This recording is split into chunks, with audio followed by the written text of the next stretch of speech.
and I jump onto your website, what would be the first thing that I would need to do to kind of get more information? What would be my first step? Let's just put it that way. Shout Okay. out to one step.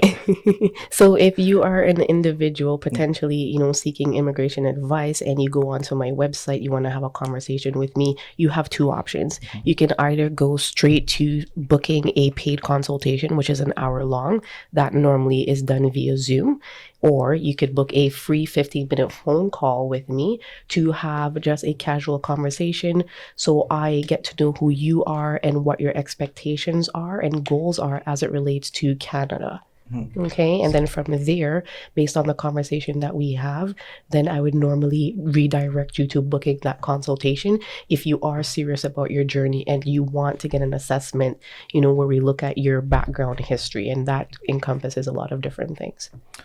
So I'm sure that you probably have optional entry. Absolutely. What are those optional entries? And are we talking about into Canada? Yeah, into Canada. Wow. So And there's it's different from the US? yes. All right, let's talk about Canada and then give us a little, little insights into the US too. So I don't do US immigration. I only do Canadian immigration. Okay. But we do touch on US, but that's for the other business.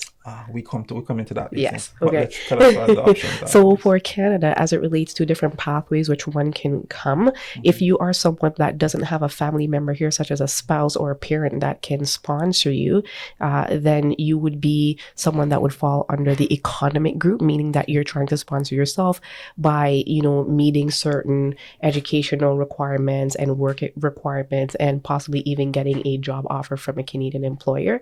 Now, with those different things, it may make you eligible for certain pathways to permanent residency that Canada may have.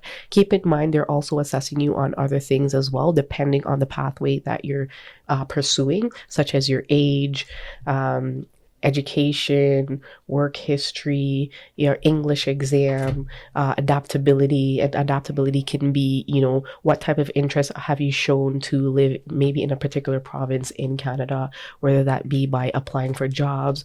That could also look like having a actual family member, blood relative, specifically a brother or a sister or half sibling that is a permanent resident or Canadian citizen.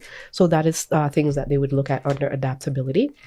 Now, based on, some of those different criteria that they are assessing you on, again, there are different pathways to permanent residency. We're talking about provincial programs. Every province have or has their own pathways to permanent residency. And then you have the overall pathways, which are federal. We're talking about express entry. We're talking about the Atlantic Immigration Program. We're talking about the Agri-Food Program. We're talking about the Caregiver Program. There's so many different, options.